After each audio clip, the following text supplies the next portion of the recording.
마트의 푸드코트, 그러니까 음식을 주는 식당 같은 곳에 보면 아마 이런 거 보셨을 겁니다.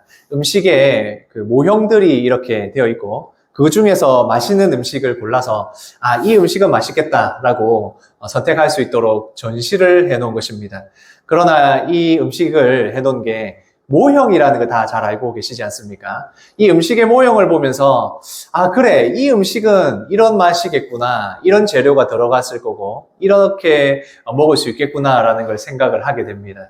그래서 그 모형을 보고는, 이 음식을 먹어야겠네. 이 음식이 맛있겠네라는 걸 생각을 하게 됩니다. 하나님께서 이스라엘 백성들에게 성막을 주셨을 때에 그것은 하나의 모형이 됩니다. 어떤 모형이 되겠습니까? 하나님이 그곳에 함께 하신다. 늘 동행하시고 하나님의 약속의 말씀이 그 백성에게 있다라는 걸 보여주기 위한 모형입니다. 그리고 그 모형은 또한 하나님의 백성인 우리들에게도 동일한 하나님의 은혜가 무엇인지를 가르쳐 줍니다. 예배적 공동체로서 이스라엘 백성들이 가나안 땅으로 가는 그 광야의 여정 가운데 하나님의 백성들이 어떻게 예배적 공동체가 될 것인가? 그 중심에 바로 하나님이 함께 하시는 성막이 있는 것입니다. 그래서 이 성막의 모형들을 보면 그것이 에덴 동산을 계속해서 생각나게 하는 많은 이미지들이 있습니다. 에덴 동산이 어떤 곳입니까? 하나님이 그 아담과 하와, 그 첫사람인 아담과 하와와 함께 하시는 곳이었고, 그곳에서 하나님의 약속이 있었고, 그 약속의 말씀 가운데 살아가면 하나님이 무한한 복을 주신다라는 약속이 있었지만, 또한 그곳은 아담과 하와가 범죄하여서 그 에덴 동산에서 쫓겨날 때에도 하나님의 은혜가 있는 곳입니다. 가죽옷을 입혀주셔서 그 하나님의 사람들이 죽지 않도록 은혜를 주시던 것, 그것을 바로 이스라엘 백성들에게 계속해서 기억나게 하는 것입니다. 그래서 이 성막은 하나님의 말씀이 있는 곳이고 또한 하나님의 은혜가 있는 곳입니다. 예배적 공동체로 살아가기 위해서 이스라엘 백성들에게 바로 이 성막이 그 백성들 한가운데 있어야 하는 이유가 여기 있습니다. 그래서 성막의 기구들을 보면 성경으로 읽기에는 참 계속 반복되는 내용에 어려울 수 있지만 그 내용들이 어떤 의미를 가지고 있는가를 생각하면 우리에게도 참 큰 은혜가 됩니다. 무엇보다도 예배를 드리는 사람으로 살아가기 위해서, 그리고 주일에 예배를 드리고 한 주간의 예배적 삶을 살기 위해서 우리가 어떻게 예배 가운데 은혜를 받아야 하는지를 우리가 성막을 통해서 알 수 있게 되는 것입니다. 그래서 이 성막의 기구들을 오늘도 말씀을 나누어 볼 건데, 성소에 있는, 그 성막 안에 있는 성소에 그 기구들을 같이 한번 나눠볼까 싶습니다. 성소에 들어가면 오른쪽 편에 진설병상이 있습니다.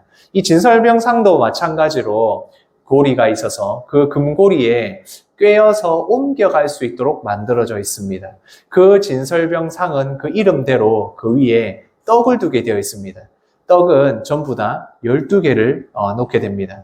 누룩이 없는 밀가루로 구운 떡을 안식일 전날에 구워서 안식일에 그 떡을 올리게 됩니다. 그리고 그 떡을 올리고 나면 그것을 일주일간 그곳에 두고 그 다음 안식일이 되기 전에 그것을 갖고 내려오고 다시 떡을 굽고 이렇게 만들게 되어 있습니다. 그래서 이 진설병상에 있는 떡은 그러면 무엇이냐? 꼭 제사 지낼 때에 조상들 앞에 올리는 음식 같은 것이냐? 그런 거하고는 조금 전혀 다른 이미지가 있습니다. 말씀을 같이 한번 읽겠습니다.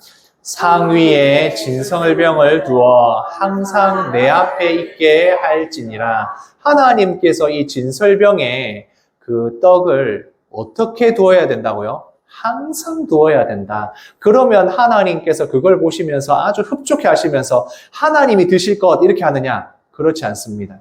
이 진설병의 떡은 그 일주일이 지나면 물리고 나서 제사장들이 그 떡을 먹게 되어 있습니다.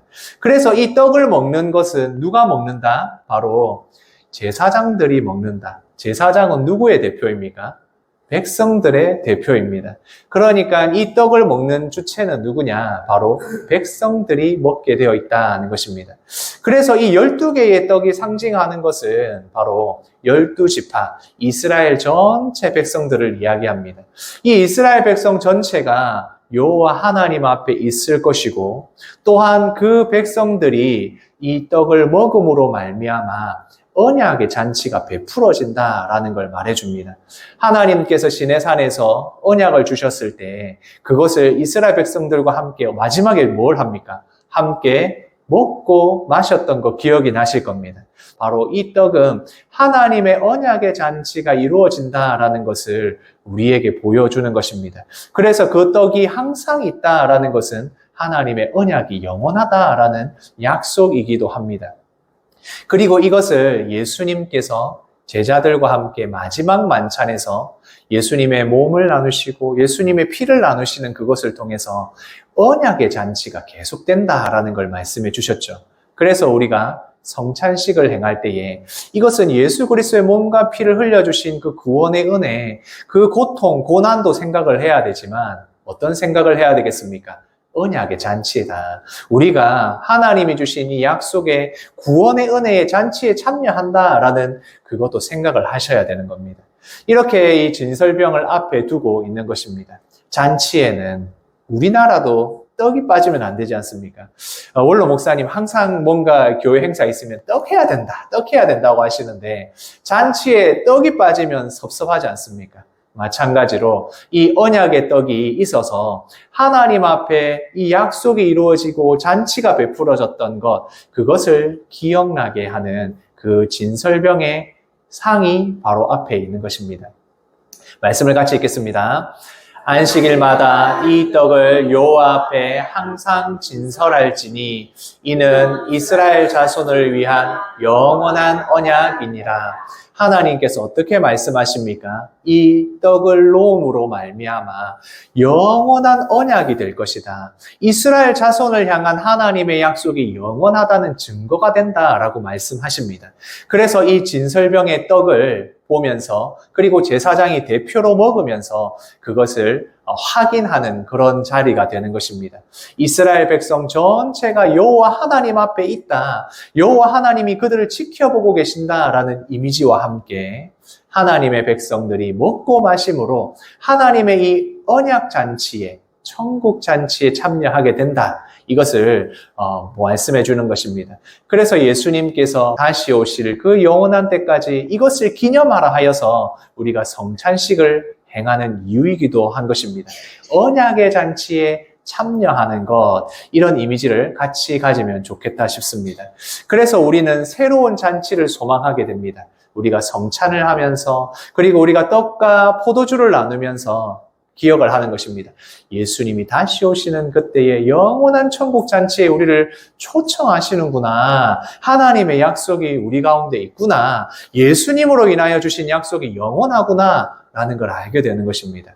이스라엘 백성도 그 성막 안에 변하지 않는 그 진설병의 떡상을 보면서 하나님의 약속이 우리 이스라엘 백성들 가운데 영원하다라는 걸 눈으로 보고 경험하게 되는 것입니다.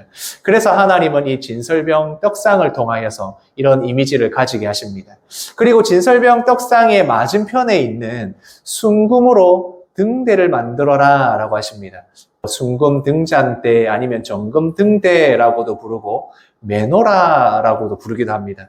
여기에 지금 이미지가 너무 작아서 잘 보이시지는 않겠지만 그 모양을 보면 좌우에 6개의 가지 그리고 가운데에서 7개의 가지로 되어 있는 등잔을 만듭니다. 꼭 그 생긴 것이 나뭇가지와 같이 생기게 만들고 그리고 그 받침은 꽃받침처럼 만들었습니다. 그래서 제가 말씀을 드렸죠. 에덴 동산을 자꾸 생각나게 한다고. 에덴 동산에 온갖 나무와 꽃과 그런 것들이 피어 있는 것처럼 바로 그런 이미지들을 가져와서 등잔대도 그렇게 만들게 됩니다. 그렇게 만든 등잔대가 이 성소 안을 비추게 됩니다. 성소는 빛이 들어오는 데가 한 군데도 없습니다. 전부 다 덮개로 다 덮어놨기 때문에 2중, 3중, 4중으로 덮어놔서 빛이 하나도 들어오지 않습니다. 오직 하나의 빛, 바로 이 등잔대의 불을 비춰야지만 그 안이 밝아집니다. 그리고 이 등잔대는 항상 꺼지지 않도록 불을 붙이도록 합니다. 그래서 이 등잔대는 무엇이냐? 같이 읽겠습니다. 하나님이 그 백성의 삶을 밝히신다. 제사장이 들어와서 순결한 감람류, 아주 순결한 감람류를 갖고 들어와서 그것을 항상 피워놓습니다. 그래서 그 불이 어디를 비추고 있겠습니까? 맞은편에 있는 바로 떡상을 비추고 있습니다. 하나님께서 그 백성의 삶을 항상 밝히시고 살펴보고 계신다라는 것을 이미지를 통해서 보여주는 것입니다. 그리고 또 이것이 있습니다. 같이 읽겠습니다. 하나님의 신, 성령 하나님. 바로 이 등잔대가 상징하는 이미지 중에 하나는 바로 성령 하나님입니다. 성령 하나님께서 함께 하신다라는 걸 보여줍니다. 이것은 다른 구약의 많은 말씀에서도 그리고 요한계시록의 말씀에서도 나타납니다.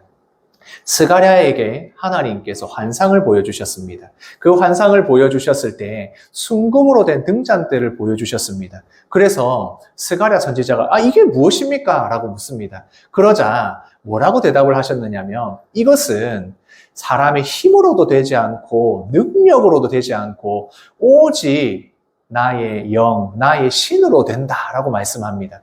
이게 무슨 말이냐 하면 지금 스가랴 그 선지자 시대에 성전을 재건하는 일이 너무 힘들어가지고 있었던 그때에 이것은 사람의 힘으로 되는 게 아니다. 오직 성령 하나님의 능력으로 나의 영으로 가능하다라고 말씀해 주신 겁니다.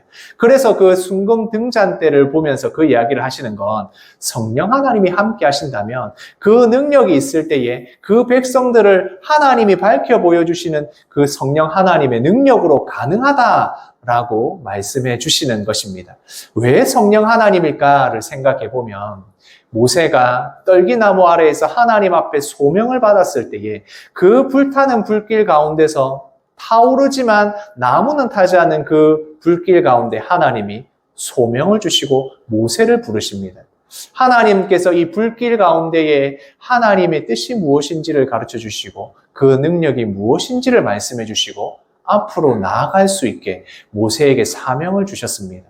성령 하나님이 하시는 일이 무엇입니까? 바로 이런 거 아니겠습니까? 우리에게 사명을 주시고 그 일을 감당할 수 있도록 그 능력을 주셔서 감당할 수 있는 힘을 주시는 분, 바로 성령 하나님이 하시는 일입니다. 바로 이 등잔대가 그런 이미지를 가지는 것입니다. 그래서 7 등잔에서 스가랴서 말씀에서는 온 세상을 두루 행하는 여호와의 눈이다. 성령 하나님이다 라고 말했다면 요한계시록에 보면 7 등불이 교회 가운데 있을 때 그것이 무엇인지를 바로 말씀해 주시죠. 바로 하나님의 7영이다. 7은 완전한 숫자라는 거 다 알고 계시니까 바로 하나님의 완전하신 영, 성령 하나님을 가리킵니다. 교회를 두루 돌아보시는 그 성령 하나님의 이미지와 그리고 진설병 앞에 있는 등잔대가 하나님의 백성들을 살펴보고 계시는 것, 이게 이미지가 딱 맞는 것을 보실 수 있습니다. 그래서 이 등잔대는 하나님의 백성을 살펴보시는 성령 하나님, 우리와 동행하시고 우리에게 사명 주시고 주의 일 감당할 수 있도록 능력 주시는 바로 그 성령 하나님이라는 걸 알 수가 있는 것입니다. 그리고 그 가운데에는 분향단이 있습니다. 이 분향단에는 향을 피워 올려서 성소에 제사장이 들어갔을 때 그 향을 피워서 그곳에 향이 가득하도록 만듭니다. 이 분향단에 보면 뿔이 있는데 그 뿔들 사이에 그 제물에 피를 묻히고 그래서 이 제사장이 들어가서 하나님 앞에 제사를 드리고 하나님 앞에 나아갈 때에 그들의 죄로 인하여 죽지 않도록 한다라고 말씀합니다. 그러니까 여기에 이 향기가 올라온다는 것은 그 제사를 드리는 사람의 죄를 감추어 주셔서 죽지 않게 한다라는 의미가 들어 있습니다. 그러면서 이게 이 향기를 올리는 분향하는 것이 제사를 드리러 갈 때, 기도하러 갈 때 가는 그것이거든요. 그러니까 이 분향을 한다, 향을 피워 올린다라는 것, 기도랑 연결할 수 있습니다. 이거를 다르게 이야기하면 하나님 앞에 우리가 회개의 기도를 올릴 때에 그 회개의 기도를 통하여 하나님 앞에 우리가 용서받고 나아갈 수 있다라는 걸 우리에게 보여주는 것입니다. 말씀을 같이 읽겠습니다. 나의 기도가 주의 앞에 분향함과 같이 되며 나의 손 드는 것이 저녁 제사같이 되게 하소서. 시편의 말씀뿐만 아니라 구약의 여러 성경에서도 그렇고 이 분향을 한다는 것은 기도와 함께 연결이 됩니다. 그래서 이 향을 피워 올린다라고 했을 때 그것은 기도, 회개의 기도, 하나님 앞에 우리가 기도하며 나아간다라는 이미지를 떠올리게 하는 것입니다. 또 말씀을 하나 더 읽겠습니다. 그 어린 양 앞에 엎드려 각각 검은고와 향이 거룩한 금 대접을 가졌으니 이 향은 성도의 기도드리라. 계시록에서는 더 분명하게 말씀하고 있습니다. 요한계시록에서는 이것이 바로 성도의 기도다라고 말씀합니다. 우리가 기도할 수 있는 것 하나님의 은혜입니다. 우리가 기도할 때에 우리의 죄를 사하시고 하나님 앞에 담대하게 나아갈 수 있도록 우리에게 길을 열어주시는 것, 우리의 기도가 힘이 있어서가 아니라 기도함으로 우리의 죄를 덮어주시는 하나님의 은혜, 그것을 바라보게 해주는 것입니다. 그래서 분향단에 그 향을 뿌리고 그 뿔에 피를 바름으로 나아갈 수 있습니다. 같이 읽겠습니다. 제사장과 백성이 범죄했을 때 제물의 피를 지성소 사이 장막에 피를 뿌리고 분향단 뿔에 바른다. 그래서 제물의 피를 바름으로 그 희생으로 말미암아 우리가 담대하게 나아갈 수 있다. 죄의 문제는 그냥 해결되는 것이 아니라 이 희생이 필요하다는 것을 우리에게 계속해서 보여주고 있습니다.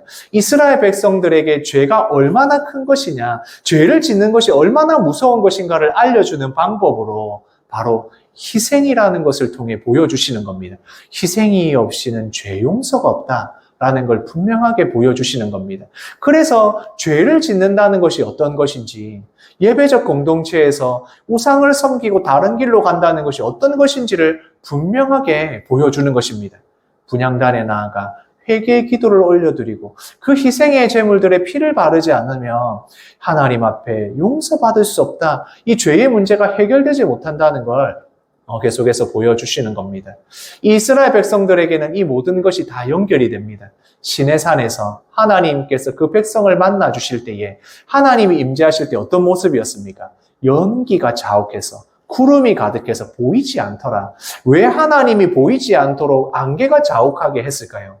하나님 앞에 그 백성들이 바로 나가면 그들의 죄로 인하여 죽을 수 있으니까 그것을 가리웠던 것이 바로 안개가 자욱한 것이고 구름이 가득한 것이었습니다. 그제 이제 성소에서는 그것을 바로 분향단의 연기가 그 성소 안에 가득함으로 말미암아 하나님께서 그들의 죄를 덮으시고 하나님께로 나오게 하신다는 이미지를 생각나게 하는 것입니다. 우리가 하나님 앞에 나아갈 수 있는 것, 우리가 기도를 많이 해서가 아니라 하나님 앞에 회개하고 기도하고 나아갈 때에 나아갈 수 있다. 우리의 죄가 그냥 마음대로 내가 그냥 괜찮으니까 괜찮아진다, 이게 아니라 하나님 앞에 회개하고 나아갈 때 그 기도를 들으시고 우리의 죄를 덮어주신다. 이것을 우리가 생각할 수 있는 것입니다. 번제단과 분향단에는 뿔이 있습니다. 이 뿔이 있음으로 말미암아 하나님의 능력과 권세가 무엇인지를 나타내는 것입니다. 뿔은 과거의 그 시대에 능력, 권세를 상징합니다. 그래서 이 분향단과 번제단에는 뿔이 있었습니다. 그 뿔에 무엇을 바릅니까? 제물에 피를 바르게 되어 있습니다. 그래서 그 제물에 피를 바름으로 말미암아 구원받는, 그리고 하나님 앞에 죄 용서함을 받는 것이 무엇인지를 나타냅니다. 죄는 결국 하나님의 능력, 하나님의 권세로만 용서받을 수 있다는 걸 나타내는 것입니다. 그것은 메시아이신 예수 그리스도를 우리가 믿음으로 그 피를 흘려주심으로 말미암아 죄 용서를 받을 수 있다. 그것이 바로 예수님의 능력과 권세다라는 걸 우리가 연결해서 설명할 수 있는 것입니다. 단순히 그냥 그 제단이 있었고 뿔이 있었고가 아니라 그것을 통하여서 우리가 담대하게 나아갈 수 있는 길을 열어주신 바로 그 모형을 성막을 통하여 보여주신 것입니다. 오직 하나님의 능력과 권세를 의지함으로 우리가 죄를 용서받고 오직 그 예수 그리스도를 통해서만 이 길을 갈 수 있다. 구원으로 인도된다라고 성막에서 모형적으로 이야기를 해주고 있는 것입니다. 그래서 그것이 우리에게는 이 예배를 통해서 나타나고 있는 것입니다. 우리가 예배를 그냥 드리러 오면 안 된다라고 제가 계속 말씀드리는 이유가 여기에 있습니다. 우리는 그냥 아무 생각 없이 나오면 안 됩니다. 예수 그리스도를 통해서 이곳에 정말 값진 그 피를 흘려주신 보혈로 말미암아 나올 수 있는 것입니다. 그것을 생각하고 예배 자리에 나오면 우리가 앉을 때 은혜가 다르고 생각이 달라지고 설교를 듣고 예배하는 우리의 태도가 분명히 달라지게 되는 것입니다. 분주한 마음으로 오셨다면 그 분주한 마음을 내려놓고 예수 그리스도의 은혜가 무엇인가? 하나님께서 이 예배 공간 가운데에 그 가득한 분향단이 올려지는 것 같은 기도로 우리에게 무엇을 덮어주시는가를 생각할 수 있게 되는 것입니다. 성소 밖으로 나가볼까요? 성소 밖으로 나아가면 물두멍이 있습니다. 이 물두멍이 하는 역할이 무엇입니까? 바로 백성들이 제사를 드리러 온 사람들의 손과 발을 씻는 역할을 합니다. 그래서 그 손과 발을 씻어서 하나님 앞으로 나옵니다. 우리가 이 손발을 씻는다는 건 정결하게 된다는 의미를 가집니다. 그런데 이 정결함을 가진다는 것은 우리가 깨끗해질 수 있다가 아니라 정결한 마음으로 나오는 것부터가 시작이 된다라고 말씀을 드릴 수 있습니다. 또한 이 물두멍을 통하여서 하나님께서 우리에게 에덴 동산을 생각나게 하십니다. 에덴 동산에 강이 흘러가는 근원지가 되어서 그 생명의 강이 흘러갔던 것처럼 여기에 성소에 들어오면, 성막에 들어오면 그 물두멍을 보면서 바로 하나님이 함께 하셨던 그 에덴 동산을 생각나게 할 뿐만 아니라 그곳에서 생수의 강이 흘러가는 것처럼 우리에게도 이 강이 흘러가게 해주십시오라는 이미지도 떠오르게 되고 그곳에서 우리의 손과 발을 씻음으로 정결함으로 나오게 되는 것입니다. 손과 발을 씻는다는 것, 우리가 하나님 앞에 어떤 행위를 하더라도 깨끗해질 수 없습니다. 우리가 하나님 앞에 죄 없이 나올 수 있는 자들이 아닙니다. 그러나 우리가 거룩하고 순결한 마음으로 나왔을 때부터가 시작이 되는 것입니다. 그때부터의 우리의 예배가 시작이 되는 것입니다. 한번 이미지를 한번 떠올려 보시겠습니까? 앞으로 나와서 물두멍에 손을 씻고 그리고 번제단에 제사를 드리기 위하여 나옵니다. 그렇게 나왔을 때 그 제물에 제사장이 안수를 하고 그 동물을 잡습니다. 그 제사 드리기 위한 동물을 누가 잡는 줄 아십니까? 백성들이 직접 잡습니다. 자신의 죄를 생각하면서 그 아무 죄 없는 동물을 희생시키고 죽이고 피 흘림으로써 죄가 어떤 것인지를 깨닫게 됩니다. 그리고 나서 그것을 하나님 앞에 올려드리고 제사장이 안으로 들어갑니다. 그 제사장이 안으로 들어갔을 때는 무엇이 있습니까? 진설병 떡상을 통하여 여호와 하나님이 그 백성들을 지키시고 보호하고 살펴보신다. 바로 그 이미지를 보면서 성령 하나님이 우리에게 사명 주시고 능력 주시는 걸 보게 됩니다. 가운데는 뭐가 있습니까? 분향단을 통하여서 그 분향단에 제물의 피를 바르고 그리고 거기에 그 기도의 향이 올려짐으로 말미암아 우리의 죄를 덮어주십시오라고 하며 나아갈 수 있게 되는 것입니다. 그 지성소 안으로 들어가면 뭐가 있습니까? 하나님의 언약궤가 있습니다. 그 언약궤 안에서는 하나님의 말씀인 십계명이 있어서 하나님의 말씀을 지키면 너희가 나의 백성이 되고 너는 제사장 나라가 될 것이다 라는 약속이 기록이 되어 있습니다. 하나님을 사랑하고 이웃을 사랑하라는 그 계명이 있습니다. 그 계명을 지킬 때 너는 영원히 함께하는 하나님의 언약 백성이다 라는 약속이 있습니다. 그러나 그 하나님의 약속과 언약을 잘 지키지 못하는 연약한 우리임을 너무나도 잘 알기에 그 위에 있는 시은소, 자비의 보좌, 바로 그 위에서 하나님의 은혜를 우리가 깨닫게 되는 것입니다. 우리의 힘으로 할 수 없습니다. 오직 하나님의 은혜로 나아갈 수 있습니다. 우리에게 자비를 베풀어 주십시오. 우리에게 은혜를 베풀어 주십시오. 하나님, 우리는 연약하나 말씀대로 잘 지키지 못하는 우리이지만 그 가운데 하나님의 은혜를 자비를 주십시오라는 시은소가 그 위에 있는 것입니다. 그래서 이것이 성막을 보면서 우리가 경험하게 되는 것입니다. 하나님의 은혜가 어디에 있을까요? 하나님의 은혜는 예배드리는 바로 이 시간에 우리에게 있습니다. 예배를 드릴 수 있다는 것이 하나님의 은혜고, 하나님의 은혜를 깨닫는 것이 바로 우리에게 주신 가장 큰 복이라는 것입니다.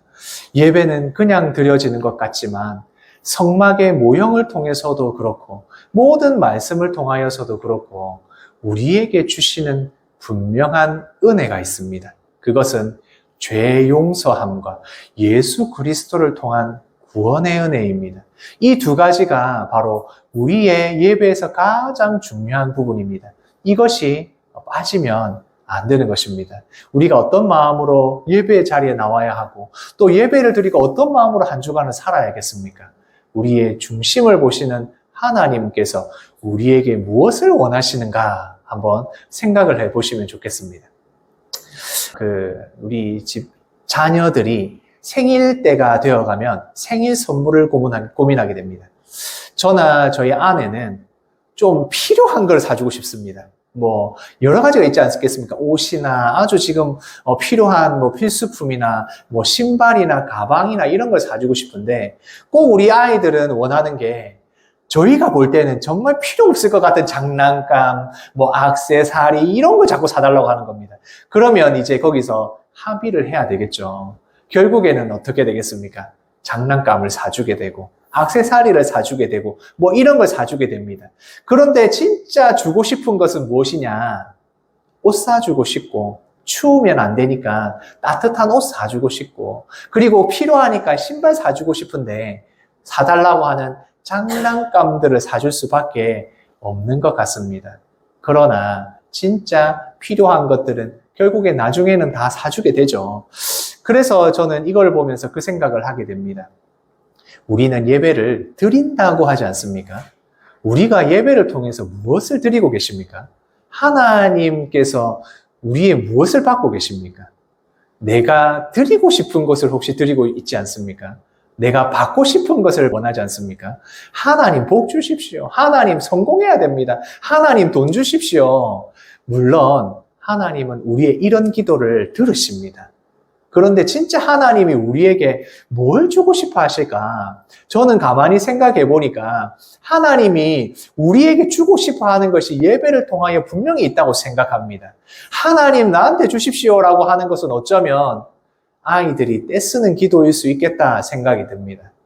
예배에서 드리는 것과 받는 것, 우리가 무엇을 받아야 할까를 생각해 보십시오. 우리가 하나님께 무엇을 드릴 수 있을까를 생각해 보면 이제 이 성막을 통하여 하나님의 은혜가 무엇인지 깨달은 성도님들이라면 달라지지 않을까 생각이 듭니다. 제가 말씀드리는 건 내가 구해야 될 것, 내가 필요한 것을 구하지 말라는 것이 아닙니다. 예배를 통하여 진짜 중심으로 받아야 할 것이 무엇인가를 생각해 보라는 것입니다. 그래서 오늘 말씀을 통하여 세 가지를 생각했으면 좋겠습니다. 첫 번째는 이것입니다. 같이 읽겠습니다. 우리는 예배 공동체입니다. 하나님께서 성막을 통하여 주시는 그 은혜의 말씀의 가장 중요한 핵심은 예배 공동체다는 것입니다. 이 예배 공동체라는 건 주일에 예배를 한번 드렸다 이게 아니라 예배를 드리고 난 후에 어떻게 살아가느냐에까지 다 합쳐진 것입니다. 그런데 이 예배를 드린다는 것은 어떤 것이었습니까? 그냥 나와서 예배 드릴 수 있는 게 아니지 않습니까? 하나님의 능력과 권세로 우리의 죄를 용서하시고 하나님 앞에 우리가 죄를 회개함으로 말미암아 하나님의 백성으로서 살아가는 것, 하나님의 계명을 지키는 삶, 그리고 그 모든 것이 바로 하나님의 약속 안에 있다는 믿음, 그 믿음으로 가는 것이 바로 예배 공동체의 중심인 것입니다. 두 번째는 이것입니다. 함께 읽겠습니다. 하나님의 은혜로 예배해야 합니다. 우리는 그냥 내 발로 걸어와서 그냥 예배 드렸다고 생각하실지 모르지만 이 예배를 드리는 것은 하나님의 전적인 은혜입니다. 나는 하나님 앞에 설 수 없는 자이고 죄로 인하여 설 수 없는 자인데 나올 수 있게 된 것입니다. 성령 하나님의 능력으로 말미암아 예수 그리스도의 그 십자가의 보혈의 피로 말미암아 그리고 향기로운 그 향기를 온 성소에 올려드리는 그 회개 기도로 말미암아 하나님 앞에 담대하게 나올 수 있는 것입니다. 그래서 모든 것이 하나님의 은혜입니다 라고 우리가 고백할 수밖에 없는 것입니다. 세 번째 같이 읽겠습니다. 예배는 우리의 생명입니다. 우리는 예배가 정말 중요합니다. 예배를 드리는 시간도 중요하고, 예배를 드리는 자세도 중요하고, 그 가운데 우리가 생각하고 가져야 할 그 중심도 너무나도 중요합니다. 예배는 우리의 생명입니다. 이스라엘 백성들이 성막이 그 가운데 있어서 늘 함께 동행하듯이 우리는 생명이 되는 이 예배를 드려야 합니다. 주일에 드려지는 예배로 끝나면 안 됩니다. 한 주간의 삶 가운데 예배적 삶을 사셔야 합니다. 그게 바로 우리가 생명이 유지될 수 있는 방법이고 영원한 하나님의 약속 안에 거하는 방법입니다. 예배를 생명과 같이 여기시는 우리 성도님들 되시기를 소원합니다.